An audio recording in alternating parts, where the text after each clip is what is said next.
Have you ever trusted someone completely, only to have it broken most unexpectedly? What would you do if the person you meant to spend the rest of your life with betrayed you, including the person they claimed to despise? Let me tell you my story. Everything was perfect, or so I thought. I was engaged to the woman I believed to be my soulmate. Like any couple, we had our ups and downs, but we were solid, or so it appeared. There was this guy, though. You know that one person your lover says you shouldn't care about? Yes, the guy. She constantly claimed she couldn't stand him. He's annoying, she'd say. He's not my type, she said, laughing. But as it turned out, he was just her type. I discovered the worst manner conceivable only days before the wedding. In that instant, everything changed. I did what any sensible person would do. I canceled the wedding, erased all traces of her from my life, and disappeared. This is how I ghosted my unfaithful fiancé, leaving her to wonder what went wrong. Am I the jerk for postponing my wedding after my fiancé cheated on me with the guy she said she hated? So, this is a long and sad story that I need to vent since it has been extremely difficult for me to deal with thus far. After 2 years of dating, I, a 24-year-old man, proposed to my now ex-fiancée, a 23-year-old woman. We met through common pals at work. We became friends, went on dates, and officially began dating on New Year's Eve. During the early stages of our relationship, she mentioned Marvin. According to her, Marvin has always had a thing for her. During the first few months of our relationship, he texted her several times, imploring her to leave me and give him a shot. We used to talk about how pathetic this guy was and how she detested him for implying she would leave me for him. I am not extraordinary. I am a 5'4" Asian nerdy guy. Time passes and I propose to her after 2 years of dating. So, on New Year's Eve, I handed her the ring, and she accepted in front of her entire family. I saved some money. She doesn't work, so I began looking for locations, catering, invitations, decor, and everything. I spent a lot of money because her parents couldn't help with the bills, and I had enough savings to get through it comfortably. One day, while running errands, we started discussing about becoming a threesome. We're in our 20s, so there are plenty of things we want to try. We talked briefly about locating someone, and she promptly said, "I have someone in mind." I asked who, and she said Marvin. I knew that was the first red flag, but I ignored it. I questioned why he was, and she simply stated that she was sexually drawn to him. When I queried why she would say she dislikes him first and then pick him as her first choice for a threesome, she said, "It's only a one-time thing." So I told her that was fine, but we needed to discuss to establish rules and boundaries later, and that I wanted to speak with him personally before giving the green light. Throughout the next few days, she was overjoyed, and she came to me to show me the hotels where we would meet with him and how wonderful everything was. I told her we needed to talk about things first since it wasn't as simple as it seemed, and we needed to set some boundaries. After that, she cooled down for a day or two before bringing up the matter again. We got to the point where she persisted so much and brought up the matter so many times that I had to tell her that unless she calmed down, no threesome would happen. She apologized and said I was correct, but something was wrong. We were taking a siesta that afternoon, and as she slept, I browsed through her phone. I found out she had been cheating on me with him for several months. They had been meeting while I was at work, and she even sent him one of those BDSM tests available online to see if his kinks, her quirks, coincided with his. To say I was furious would be an understatement. She awoke as I was checking her phone, and I confronted her. She quickly burst into tears, apologizing and admitting she had no idea what she was doing. I grabbed my belongings and rushed to stay at a motel that night. I later received a call from her parents, who accused me of destroying the engagement and acting like a child. They accused me of bringing up the notion of a threesome, claiming their daughter was not at fault. I didn't even argue. I simply hung up and began canceling everything linked to the wedding.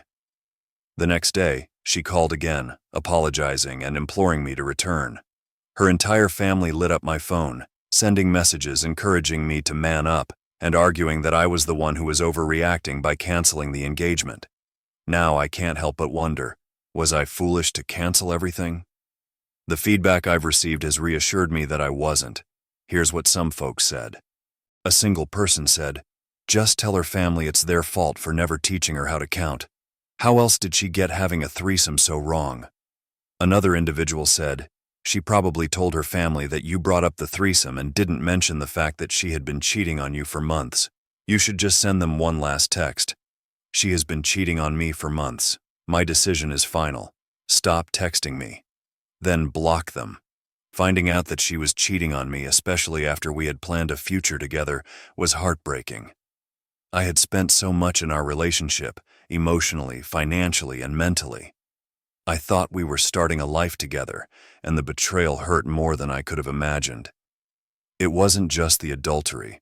It was the fact that she chose someone she had previously claimed to dislike and had consistently lied to me about him. My trust in her was entirely shattered. I confronted her and she apologized, but how could I trust her again after this? What made matters worse was her family's reaction. Instead of holding her accountable for her conduct, they dared to phone and accuse me of destroying the engagement. They pretended I was exaggerating, as if infidelity and betrayal were something I should just get over. Their repeated text messages asking me to man up and continue with her only put salt in the wound. I had to make the painful decision to cancel everything, the wedding, the preparations, everything. It wasn't easy, and the money loss was enormous, but my emotional well-being outweighed the wedding cost. I knew staying in that relationship would just cause me more grief. People talk about the value of love and compromise, but some things cannot be compromised, the most important of which is trust. She begged for forgiveness, and her family kept urging me to give her another chance. But I knew deep down that even if I forgave her, things would never be the same. I'd always question her honesty and worry if she still saw him, and that's no way to live. I have to prioritize my own dignity and mental wellness. Some may think I'm the bad guy for walking away, especially given I brought up the notion of a threesome, but that doesn't justify her cheating. We were supposed to have an open and honest discussion about limits. Instead, she used the talk to defend her ongoing affair. It wasn't just a mistake. It was a decision she made regularly, behind my back, while pretending everything was normal between us. I've understood that a partnership without trust isn't a real connection. And while it's difficult to let go of someone I believed I'd spend the rest of my life with, I know I made the correct choice. Walking away is sometimes the strongest thing you can do, no matter how painful it is at the time. I deserve a companion who respects me, is faithful, and values our commitment to one another. And I will never settle for less again. After everything that happened, I decided to contact my father-in-law. We met at a local mall to discuss why I had called off the engagement. I've always had a positive relationship with him because we share similar interests and activities, so I assumed we could talk reasonably. When we met, he appeared angry, but he agreed to listen. I took screenshots of the talks between my ex-fiancé and Marvin and showed them to him. After going through everything, he confirmed that my ex told them a completely different tale. She had gone to her parents crying, stating I had called off the engagement because I wanted a threesome. I allegedly lost it when she proposed to Marvin as the third person. He also added that Marvin had been coming over to check on my ex, who stayed with them after we split up. Following our chat, we returned to my flat to pack up her possessions and relocate her. The ring remained in the apartment, so I kept it. We are on our way to deliver all of her belongings to her right now. It's wonderful that I could speak with my father-in-law and clear any misconceptions. It's a big relief that he has finally realized the truth. Getting the ring back was a significant step toward completing this chapter in my life. Now, it's time to focus on myself and my goals for the future. Cutting off communication is a great strategy to give yourself the space to heal. After collecting my ex's possessions, my father-in-law and I drove to his residence. The ride was uncomfortable, to say the least. When we arrived, we stepped in and saw my mother-in-law, my ex, and who else? Exactly, Marvin. Everyone was in the living room. My ex seemed to have been crying for a long time. Marvin was cuddling her, and my mother-in-law sat next to her with a box of Kleenex. My mother-in-law noticed me entering and began questioning my father-in-law about what I was doing there. He said, "We all need to talk about this situation," and that I had come to clarify a few points. We all sat down and Marvin was ready to leave the room when my father-in-law remarked, "Please stay. You are also a part of this." Marvin sat down, but he wasn't handling it well. His right leg bounced and he avoided eye contact with me or my ex. My father-in-law suggested that I had agreed to continue the engagement, which made my mother-in-law and ex smile. However, I had one condition. Marvin had to share his WhatsApp discussion with my ex. At the time, I was stunned. I was going to protest when I realized something. Most likely my ex had erased the chat with Marvin, but there was a chance he hadn't. Marvin began to resist, but my father-in-law persisted and asked him to do it for his daughter.